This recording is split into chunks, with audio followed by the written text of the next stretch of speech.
se tourne, si vous deux vous permettez, je vous ferai réagir tout à l'heure à la suite de Abdoul Sako qui est déjà en plateau. Monsieur Sako, bonjour. Bonjour M. Kondé, bonjour à vos co-chroniqueurs et bonjour à vos millions de téléspectateurs. Merci d'avoir accepté l'invitation. Alors nous parlons de la nomination du Premier ministre Amadou Badi Baouri. Est-ce qu'ils se sont prononcés tout à l'heure dessus?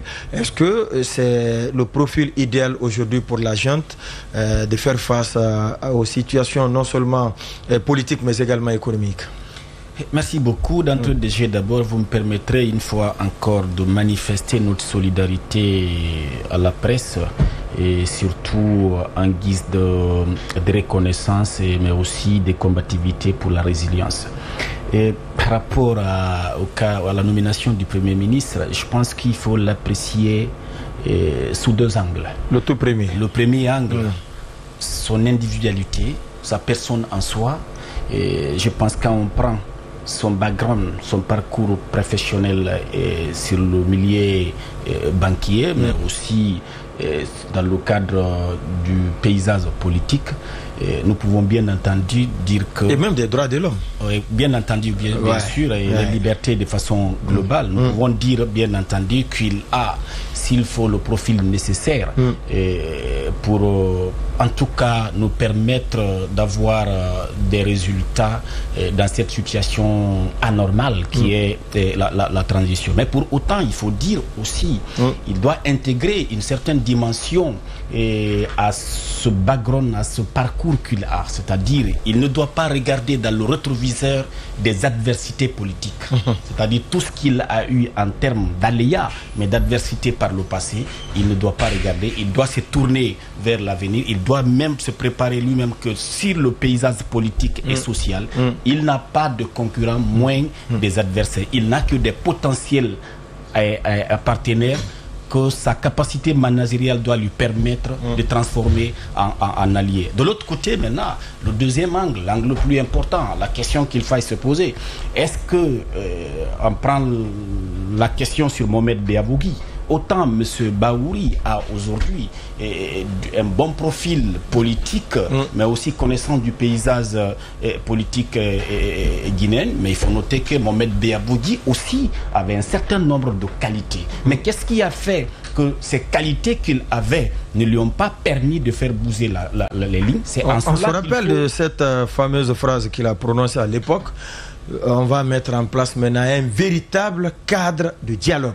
À la suite d'un premier dialogue organisé par le ministère de l'administration du territoire et de la décentralisation, ça a suscité un élan d'espoir au niveau de la classe politique, mais sauf que au niveau du gouvernement, ça a créé une scissure, une fissure, des prises de position difficiles. C'est en cela, bien entendu, il faut noter que le profil de Mohamed Beavogui aurait permis vraiment sa connaissance du milieu international, sa connaissance du monde des institutions aurait permis quand même la transition guinéenne de mobiliser les partenaires, de mobiliser les fonds, mais aussi de réconcilier les positions, parce que c'était quelqu'un qui était au-delà, en tout cas il avait une certaine neutralité politique qu'à notre égard lui aurait permis de faire bouger les lignes. Mais pourquoi ça n'a pas bougé? C'est pour cela que je dis il ne faut pas seulement s'en tenir au profil de M. Baouri. Tout ce qu'il présente en termes d'atouts à son compte,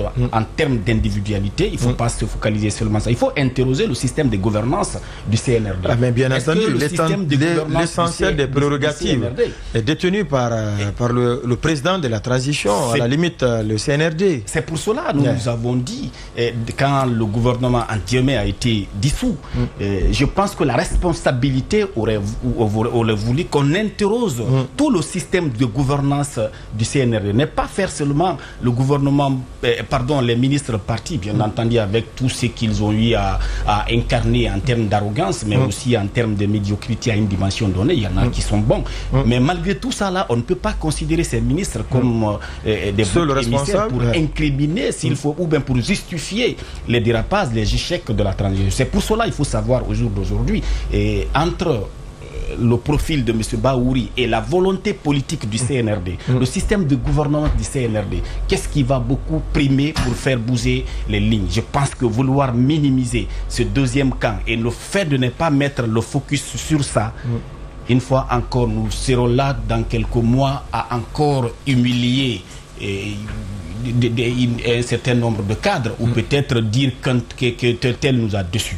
C'est pour cela, dans notre communication, il faut qu'on ait le courage de dire, quel que soit le profil du Premier ministre, quel que soit celui qu'on a envoyé comme Premier ministre, si le CNRD ne tire pas les leçons de sa propre gouvernance, 2 ans, 6 mois, les 30 mois de gouvernance qui nous ont fait ramener en reculons sur la quasi-totalité des dimensions de la gouvernance, si nous ne le faisons pas, une fois encore, nous serons là sous peu de temps encore pour incriminer quelqu'un, pour dire que quelqu'un nous a déçus pendant qu'on s'est trompé de diagnostic, on s'est trompé de cible. Nous allons continuer à faire cela. C'est pour cela, et pour nous, le Premier ministre, mais nous pouvons comprendre sur un certain nombre de faits. Oui. Si le gouvernement est nommé, sans pour autant que le Premier ministre ait la possibilité d'ouvrir un dialogue, des consultations avec l'ensemble des acteurs sociopolitiques du pays, nous pouvons dire simplement